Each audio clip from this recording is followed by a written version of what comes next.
ദേ ആ മേലെ കാണുന്ന മല കണ്ടോ, അതിന്റെ മേലെയാണ് ഹിരാ ഗുഹ ഉള്ളത്. ഞാൻ ആദ്യമായിട്ടാണ് ഹിരാ ഗുഹ കാണാൻ വേണ്ടി പോകുന്നത്. അതിന്റെ ഭയങ്കര എക്സൈറ്റ്മെന്റിലാണ്. അപ്പോൾ കുറെ ആൾക്കാർ മക്കത്ത് വന്ന് ഉംറയ്ക്കൊക്കെ വന്ന ആൾക്കാർ കുറെ ആൾക്കാർ കണ്ടിട്ടുണ്ടാവും.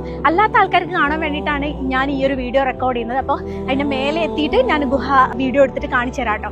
അപ്പോൾ ഇതാണ് ജബൽ നൂർ. ജബൽ നൂർ എന്ന് പറഞ്ഞാൽ മൗണ്ടൻ ഓഫ് എൻലൈറ്റ്മെന്റ് എന്നാണ് അർത്ഥം. ക്ലോക്ക് ടവർ കണ്ടില്ലേ, അതിന്റെ അടുത്തായിട്ടാണ് കാബ വരുന്നത്. കാബയുടെ അടുത്തായിട്ടാണ് റസൂലിന്റെ ഖദീജ ബീവിയുടെ ഒക്കെ വീട് വരുന്നത്.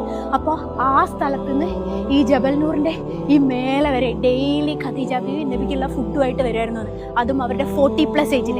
ആലോചിച്ചു നമ്മൾ കയറി പോകുന്ന സമയം രാത്രി 12 മണിയാട്ടോ. 12 മണി കഴിഞ്ഞ് ഇപ്പൊ തന്നെയുള്ള ആൾക്കാരുടെ തിരക്ക് നോക്കിയേ. ഇത്രയും മിടുങ്ങിയിട്ടാണ് കേട്ടോ ഇതിന്റെ ഉള്ളിലേക്ക് റസൂൽ എങ്ങനെ കയറി പോയിട്ടുണ്ടായിരുന്നത് നമുക്ക് വിചാരിക്കാൻ പോലും പറ്റില്ല.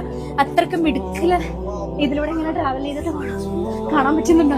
ഇവിടെയാണ്, ഇവിടെ വെച്ചിട്ടാണ് അദ്ദേഹത്തിന് നുബുവത്ത് കിട്ടിയിട്ടുള്ളത്. ആൾക്കാരൊക്കെ കഷ്ടപ്പെട്ടായിരുന്നു കയറി പോകുന്നത്. പക്ഷെ ഒരുപാട് പ്രായമായ ആൾക്കാരെ കൂടെ കയറി പോകുന്നുണ്ട്. അത് കാണുമ്പോഴാണ് നമുക്ക് ഭയങ്കര ഒരു ഇൻസ്പിറേഷൻ ഇതിലൂടെ കയറി പോകാൻ വേണ്ടിയിട്ട്. നോക്കിയേ, ഒറ്റ പ്രാവശ്യം കയറിയപ്പോഴത്തേക്ക് നമ്മളെ അവസ്ഥ നമുക്ക് ഇതിന്റെ ഹിസ്റ്ററി ഒക്കെ എല്ലാവർക്കും അറിയാം. പക്ഷേ ഈ ഗുഹ കാണിക്കണമെന്നുള്ളത് എൻ്റെ ഒരു ആഗ്രഹമായിരുന്നു. ഞാൻ ആദ്യമായിട്ടാണ് കാണുന്നത്. അതുകൊണ്ടാണ് എനിക്ക് ഇത്ര എക്സൈറ്റ്മെന്റ്. അപ്പോൾ കാണാത്ത ആൾക്കാർക്ക് വേണ്ടിയിട്ടുള്ളതാണ് ഈ ഒരു വീഡിയോ കേട്ടോ.